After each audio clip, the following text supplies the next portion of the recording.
الحمد لله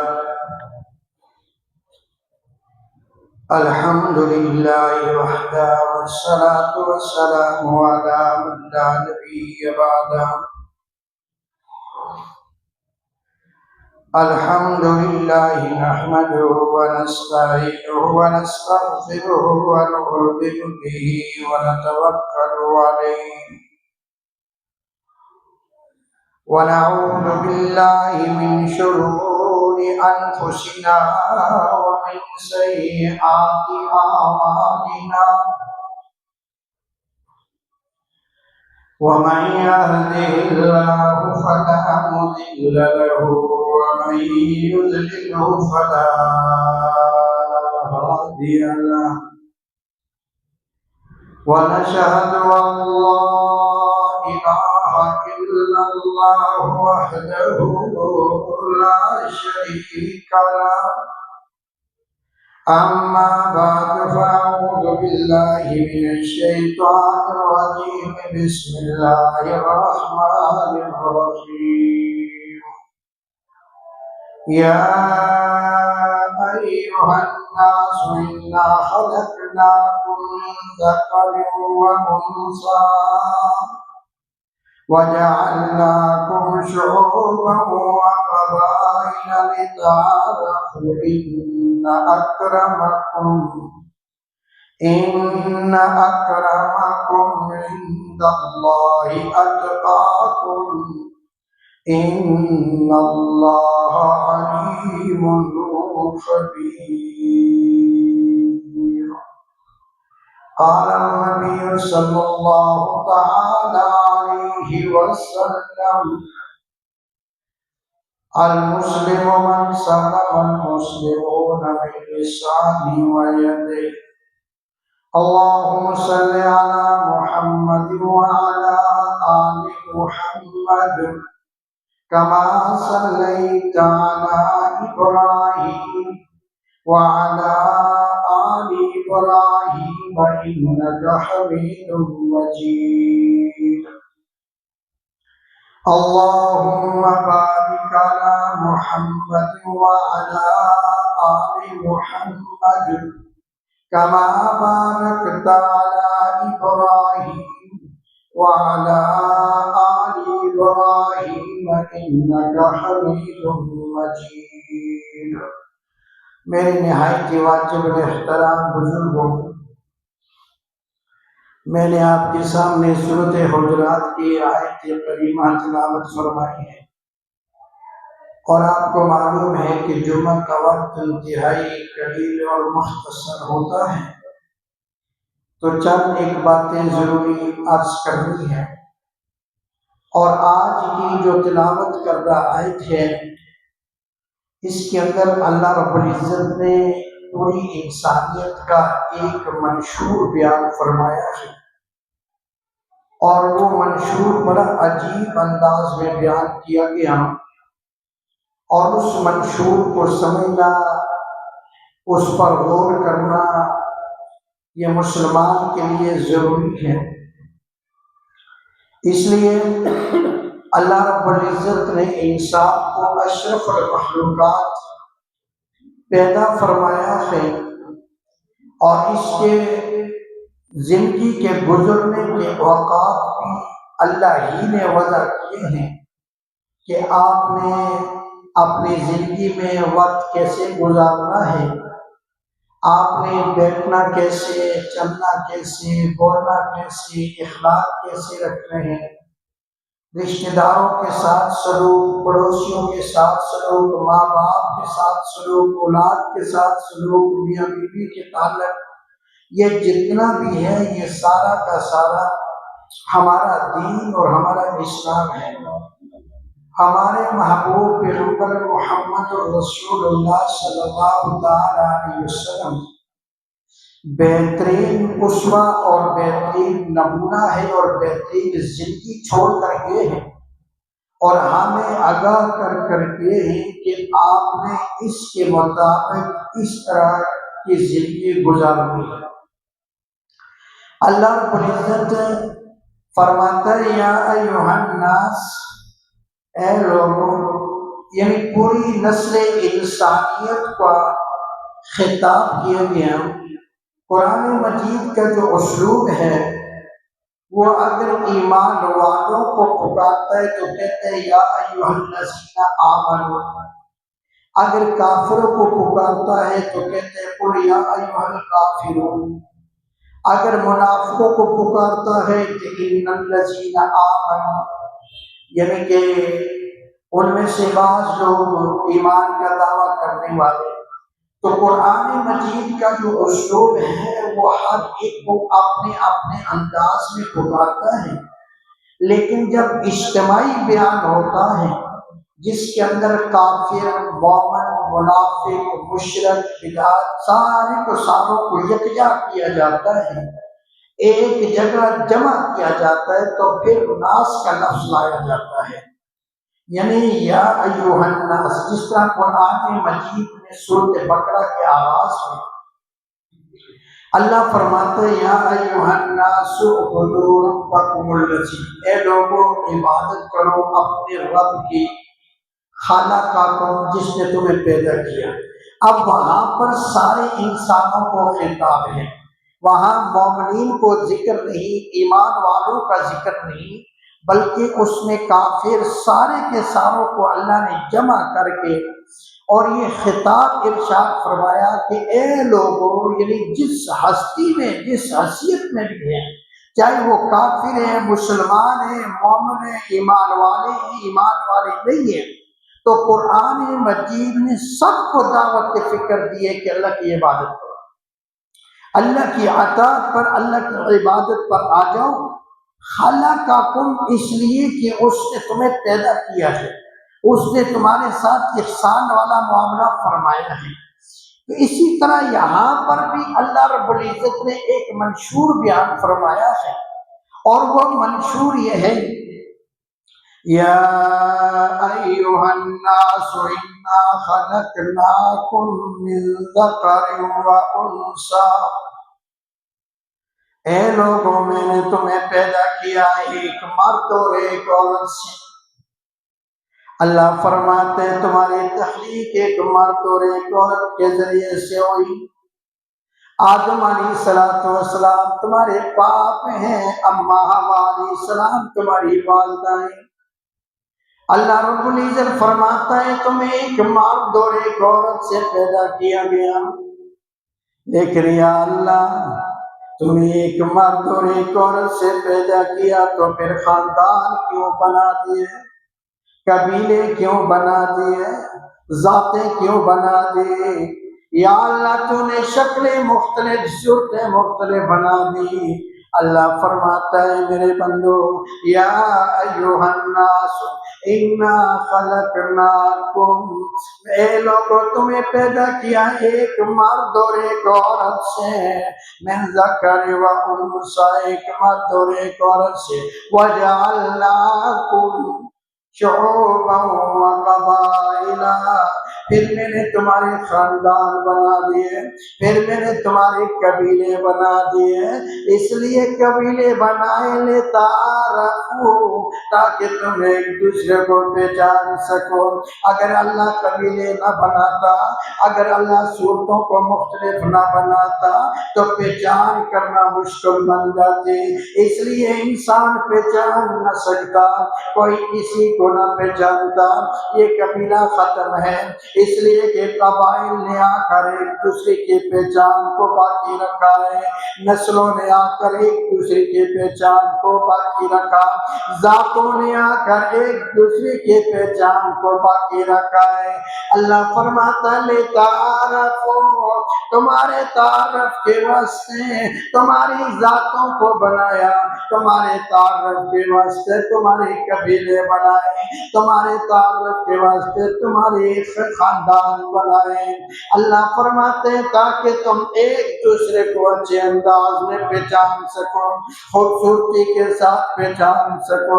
آپ اندازہ لگائیے نا، اللہ نے آدم علیہ السلام سے لے کر آج تک جتنے لوگ پیدا ہوئے اور قیامت تک جتنے پیدا ہوں گے، اللہ اکبر، اس سب کو انسان بنایا ہے، لیکن سب کی شکلیں نہیں ملتی۔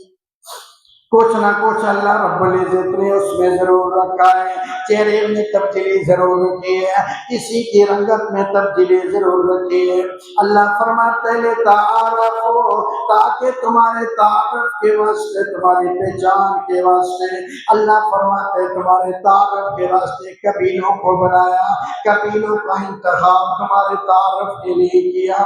تو جتنے خاندان بھی بنائے ہیں رب تعالیٰ نے تعارف کے واسطے بنا، ایک دوسرے کو پہچاننا آسان ہو جائے کہ یہ فلاں قبیلے کا ہے، یہ فلاں خاندان کا ہے، یہ فلاں ذات کا ہے، اس میں پہچان ہو جائے۔ لیکن اللہ رب العزت نے کسی قبیلے کو کسی پر فوقیت نہیں دی ہے۔ آپ اندازہ لگائیے کہ اگر خاندانی نسب پر کسی کو فوقیت ہوتی، نبی علیہ السلام کے چچا ابو لہب ہے، اور ابو لہب سردار بھی ہے، یہ قوم کا وڈیرا بھی ہے، مالدار بھی ہے، سردار بھی ہے، مالدار بھی ہے، اور حسن و جمال والا بھی ہے۔ ابو لہب کے بارے میں کتابوں میں لکھا ہے کہ اگر ابو لہب اپنے گھر سے باہر نکلتا تھا تو کوئی اس کے چہرے پر نگاہ جما کر نہیں دیکھ سکتا تھا، اتنا حسن والا تھا۔ یعنی اللہ رب العزت نے ابو لہب کو حسن بھی دیا، سرداری بھی دی، مال بھی دیا، اور رشتے میں بھی خونی رشتہ محمد رسول اللہ صلی اللہ علیہ وسلم، حقیقی چچا۔ لیکن رب تعالیٰ نے رشتوں کو، ناتوں کو ایک طرف کر کے، ابو لہب کی سرداری کو ایک طرف کر کے، ابو لہب کی مالداری کو ایک طرف کر کے، ابو لہب کے حسن و جمال کو ایک طرف کر کے، اللہ رب العزت کے قرآن نے اس پر لعنت بھیجی۔ تبت یدا ابی لہب وتب، ہاتھ ٹوٹ جائے ابو لہب کے، لعنت ہو ابو لہب پر۔ اب قیامت کی صبح تک قرآن مجید مسلمان پڑھتے رہیں گے، علماء پڑھتے رہیں گے، قراء حضرات پڑھتے رہیں گے، بچیاں پڑھتی رہیں گی، عورتیں قرآن پڑھتی رہیں گی، بچے قرآن پڑھتے رہیں گے، ابو لہب پر لعنت بھیجتے رہیں گے۔ رشتے میں پیغمبر صلی اللہ علیہ وسلم کا چچا ہے، قرآن مجید نے لعنت بھیجی ہے، قرآن مجید نے ابو لہب پر لعنت بھیجی ہے، اور جو مسلمان بھی قرآن کی تلاوت کرتا رہے گا قیامت تک ابو لہب پر لعنت بھیجتا رہے گا۔ حالانکہ رشتے میں پیغمبر کا چچا ہے، حسن والا بھی ہے، جمال والا بھی ہے، اور سردار بھی ہے، قوم کا وڈیرا ہے، سردار ہے، اور پھر مالدار بھی ہے، رشتے میں پیغمبر کا چچا بھی ہے، لیکن قرآن اس پر لعنت بھیج رہا ہے۔ اور یہ واضح ہو گیا کہ رب اللہ تعالیٰ کسی کو ذاتوں سے نہیں پرکھتا، اللہ تمہاری صورتوں کو نہیں دیکھتا، اللہ تمہارے مالوں کو نہیں دیکھتا، اللہ تمہاری سرداریوں کو نہیں دیکھتا، اللہ دل کے ایمان کو دیکھتا ہے۔ اور اس کی جگہ پر حبشے سے آنے والا کالا بلال رضی اللہ تعالیٰ عنہ، حضرت بلال رضی اللہ تعالیٰ عنہ غلام بھی ہیں، رنگ کے بھی کالے، بڑے بڑے دانت، چپڑا منہ، بڑے بڑے ہونٹ، محبوب پیغمبر محمد رسول اللہ صلی اللہ علیہ وسلم کے غلام حضرت بلال رضی اللہ تعالیٰ عنہ غلام بکتے بکتے آتے رہے۔ پہلے ایک نے خرید کے غلام بنایا، اس نے دوسرے کے آگے بھیج دیا، دوسرے نے تیسرے کے آگے بیچ دیا، بیچتا بکتا مدینہ کے اندر آ گیا۔ حضرت بلال حبشی حبشہ سے چلے ہیں، کوئی خاندان نہیں، کوئی وجاہت نہیں، کوئی سرداری نہیں، کوئی مالداری نہیں، کوئی رنگ و حسن و جمال نہیں، لیکن میرے پیغمبر کا صحابی حضرت بلال رضی اللہ تعالیٰ عنہ کالے رنگ کے ہیں۔ نبی علیہ السلام پوچھتے ہیں، اے بلال کون سا عمل کرتا ہے تو؟ اے میرے بلال، لبیک یا رسول اللہ، یا رسول اللہ صلی اللہ علیہ وسلم میں حاضر ہوں، لبیک۔ اے میرے بلال تو کون سا عمل کرتا ہے جو اللہ نے تیرے عمل کو اتنا پسند کر لیا کہ میں خواب میں سویا ہوا تھا، میں نے خواب میں دیکھا کہ تو جنت کے اندر چل رہا ہے، جنت کی سیر کر رہا ہے۔ حضرت بلال رضی اللہ تعالیٰ عنہ فرماتے ہیں، یا رسول اللہ صلی اللہ علیہ وسلم میں کوئی ایسا عمل تو نہیں کرتا، نماز پڑھتا ہوں، ذکر کرتا ہوں، لیکن یا رسول اللہ صلی اللہ علیہ وسلم ایک عمل میں ضرور کرتا ہوں۔ جب سے میں بالغ ہوا ہوں، جب سے میں نے اسلام قبول کر لیا، ایمان سے اسلام میں آیا ہوں، جس دن سے میں نے ایمان قبول کیا، ایمان والا بنا ہوں، اس دن سے لے کر آج تک میں نے اللہ سے وعدہ کیا ہوا ہے میں عمل ضرور کرتا ہوں۔ جب بھی میرا وضو ٹوٹ جاتا ہے میں وضو دوبارہ کر لیتا ہوں اور دوبارہ وضو کر کے تحیۃ الوضو 2 رکعت نماز نفل ضرور پڑھتا ہوں۔ یا رسول اللہ صلی اللہ علیہ وسلم میری زندگی کا یہ معمول ہے، ایسا کبھی نہیں ہوا اور انشاءاللہ آئندہ بھی نہیں ہوگا۔ یا رسول اللہ صلی اللہ علیہ وسلم کہ میں نے وضو کیا اور تحیۃ الوضو کے 2 نوافل نہ پڑھے ہوں، میں نے اپنی زندگی کا حصول بنا لیا ہے۔ جب بھی میں وضو کرتا ہوں اور وضو کرنے کے بعد تحیۃ الوضو کے 2 نوافل ضرور پڑھتا ہوں۔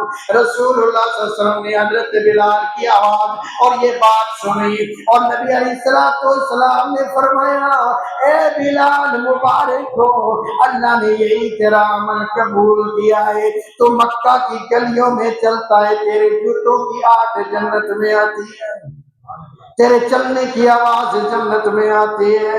اے بلال میں معراج پر گیا اور مجھ سے پہلے چلنے کی کسی کی آواز آ رہی تھی، میں نے جبرائیل سے پوچھا، ہے جبرائیل مجھ سے پہلے جنت میں کون پہنچ گیا؟ میں تو ابھی جنت میں داخل ہوا ہوں، مجھ سے پہلے کسی کے چلنے کے جوتوں کی آٹھ کی آواز آتی ہے۔ جبرائیل نے فرمایا، یا رسول اللہ صلی اللہ علیہ وسلم آپ کا حبشے کا کالا بلال ہے، مکہ کی گلیوں میں چلتا ہے، جوتوں کی آٹھ کی آواز جنت میں سنائی دیتی ہے۔ اللہ نے یہ مقام حضرت بلال کو دے دیا۔ ادھر نبی کا چچا ہے نا، سردار بھی ہے نا، نبی کا خونی رشتہ بھی ہے نا، مالدار بھی ہے نا، حسن و جمال والا بھی ہے نا، خاندان والا بھی ہے نا، وجاہت والا بھی ہے نا، اونچے گرانے والا بھی ہے نا، لیکن قرآن لعنت کر رہا ہے ادھر بلال موجود ہے نا، کوئی خاندان نہیں ہے نا، کوئی وجاہت نہیں ہے نا، کوئی عزت والا خاندان بڑا خاندان نہیں ہے۔ حضرت بلال رضی اللہ تعالیٰ کی حیثیت غلام جیسی ہے، غلام ہے، غریب ہے، ایک وقت کا کھاتے ہیں، 3 وقت میں نہیں ملتا ہے، 4 دن فاقہ کاٹ رہے ہیں۔ حضرت بلال رضی اللہ تعالیٰ کا غلام ظلم کر رہا ہے، بلال سے رہا ہے، زیادتی کر رہا ہے، بلال سے رہا ہے، لیکن میرے اللہ نے مقام کیسا بخشا ہے، زمین پر چلتا ہے، جوتوں کی آہٹ جنت میں آ رہی ہے، آواز جنت میں آ رہی ہے۔ یہی وجہ ہے نبی علیہ السلام فرماتے ہیں، بلال میرا وہ ساتھی ہے، بلال میرا وہ صحابی ہے، بلال میرا وہ یار ہے جو مجھ سے پہلے جنت میں جائے گا۔ اب علماء نے اس پر نقطہ لکھا ہے، عام مسلمانوں کے دل کے اندر خیال آتا ہے کوئی نبی اس وقت تک کوئی نبی جنت میں نہیں جا سکتا جب تک میرا نبی نہ جائے، کوئی امتی نہیں جا سکتا جب تک میرا نبی نہ جائے۔ لیکن نبی علیہ السلام فرماتے بلال مجھ سے پہلے جنت میں جائے گا، آگے آگے بلال جائے گا، پیچھے پیچھے میں جاؤں گا۔ اس کی وجہ کیا بنی ہے؟ اس کی وجہ بھی محبت بنی ہے، اس کی وجہ بھی پیار بنی ہے۔ جب نبی علیہ السلام دنیا میں کہیں سفر پہ جاتے تھے، سفر پہ نکلتے تھے، بلال رضی اللہ تعالیٰ عنہ کے پاس ایک عصا ہوتا تھا، ایک ڈنڈا ہوتا تھا۔ حضرت بلال رضی اللہ تعالیٰ عنہ کی زندگی کا یہ معمول تھا، جب نبی علیہ السلام کہیں بھی سفر پہ جانے کا ارادہ کرتے، جب اپنے حجرے مبارک سے نبی صلی اللہ علیہ وسلم باہر نکلتے تھے تو حضرت بلال رضی اللہ تعالیٰ عنہ وہ ڈنڈا لے کر آگے آگے چلتے تھے، نبی علیہ السلام پیچھے پیچھے جاتے تھے۔ وہ ڈنڈا ہاتھ میں اس لیے ہوتا تھا اگر کوئی کانٹے دار جھاڑی آگے آتی، پیغمبر کا راستہ صاف کر دیتے تھے اس ڈنڈے کے ذریعے سے، اور آگے آگے چلتے تھے۔ بلال کہتے تھے آگے میں اس لیے چلتا ہوں اگر آگے سے دشمن کوئی وار کر دے تو بلال کی چھاتی حاضر ہے، میرا محبوب بچ جائے گا، اس لیے آگے سے دشمن کے حملے کی وجہ سے میں آگے آگے چلتا ہوں۔ نبی علیہ السلام سے آگے آگے چلا کرتے تھے، ہاتھ میں ڈنڈا ہوتا تھا، اگر کوئی نوکیلا پتھر راستے میں پڑا ہوتا تھا اس ڈنڈے کے ذریعے سے سائڈ پہ کر دیتے تھے، اگر کوئی جھاڑی وغیرہ کوئی اور چیز راستے میں ہوتی اس ڈنڈے کے ذریعے سے سائڈ پہ کر دیتے تھے۔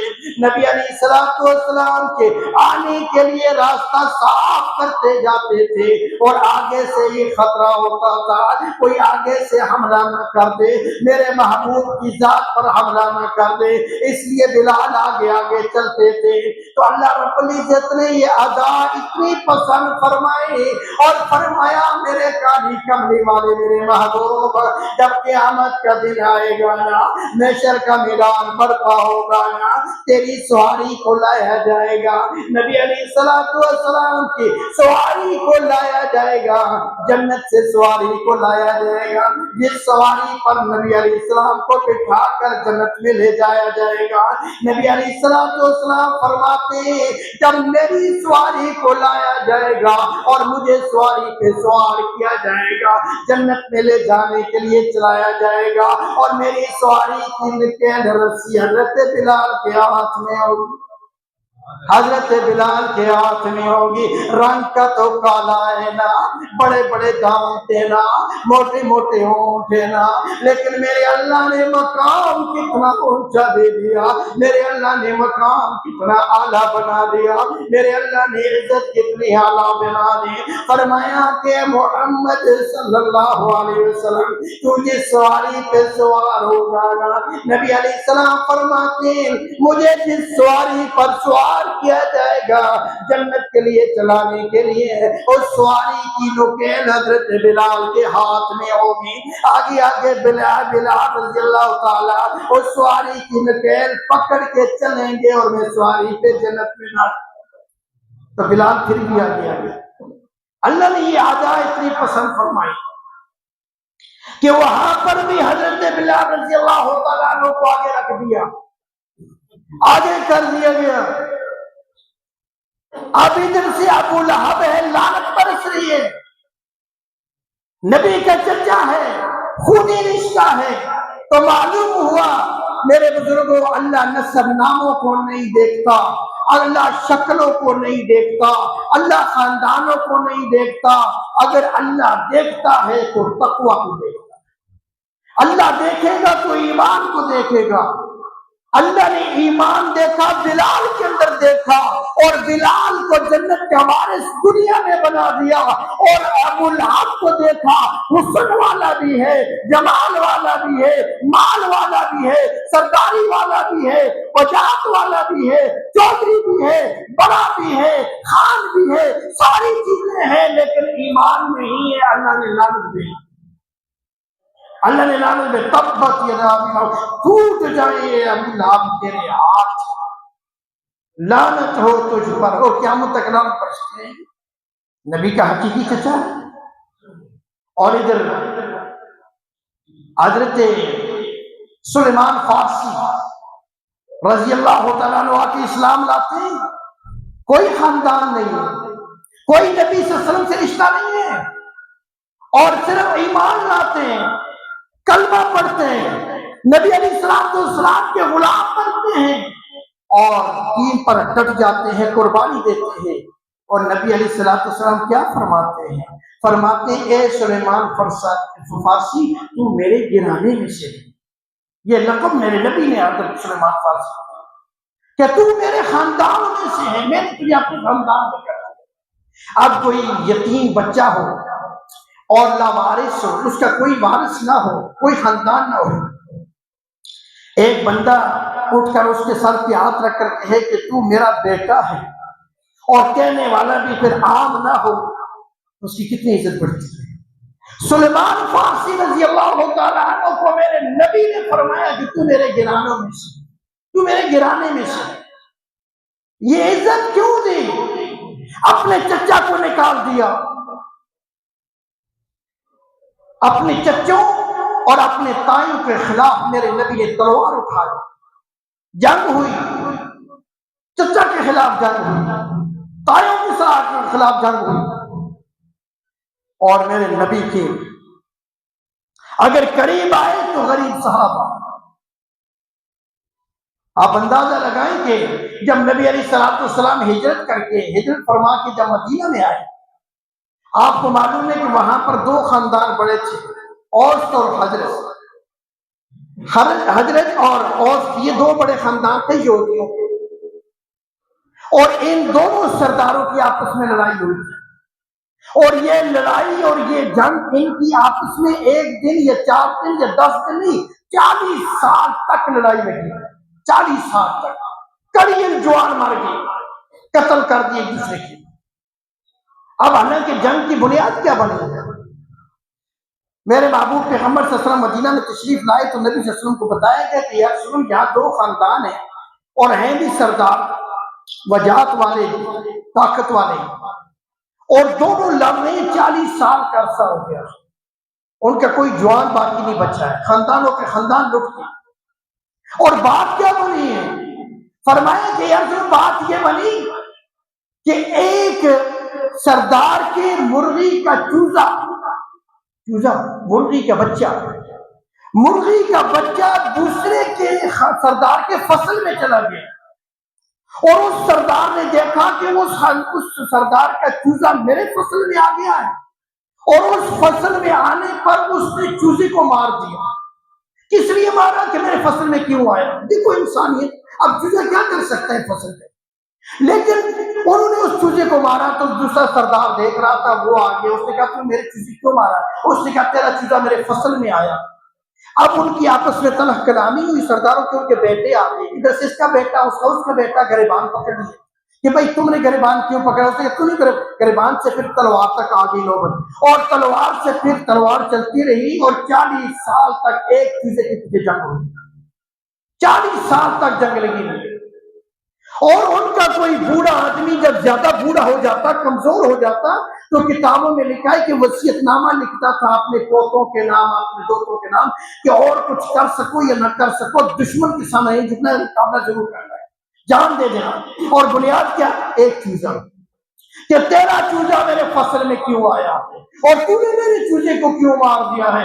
اس پر جنگ ہوئی، اس پر لڑائی ہوئی، اور 40 سال تک لڑائی ہوتی رہی.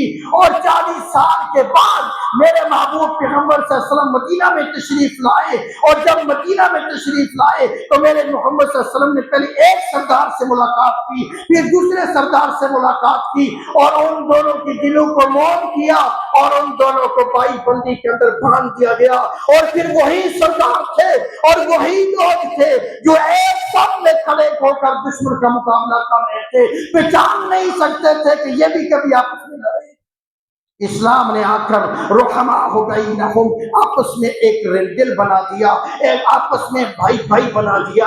اس لیے میرے بزرگوں، میرے بھائیوں، یہ جہالت کا پہلے دورہ تھا کہ میرے نبی صلی اللہ علیہ وسلم نہیں آئے تھے، اور جب میرے پیغمبر آئے ایک چوزا میرے فصل میں آ گیا، میرے گھر میں آ گیا. کیوں آیا ہے؟ بس تو نے چوزا کیوں مارا ہے؟ تو 40 سال تک جنگیں ہوئی اور 40 اور کڑیل جوان اس میں غرق ہو گئے، مر گئے، ہلاک ہو گئے۔ اور اس لیے اور وہاں سے پھر میرے محبوب پیغمبر صلی اللہ علیہ وسلم رحمت بن کر آئے ہیں، میرے نبی صلی اللہ علیہ وسلم نے روحما اور بینہم صف بنا دیے ہیں، ان کو ایک صف میں لا کے کھڑا کر دیا ہے۔ تو یہ اسلام کا شعار ہے، یہ اسلام درس دیتا ہے محبت کی، اسلام پیار کی درس دیتا ہے، اسلام نسب حسب کو نہیں دیکھتا، اسلام اس چیز کو نہیں دیکھتا کہ تو کس نسل کا ہے، کس خاندان کا ہے۔ اگر اسلام دیکھتا ہے تو تیرے دل کے ایمان کو دیکھتا ہے۔ اپنے ایمان کو مضبوط بناؤ۔ اللہ ہم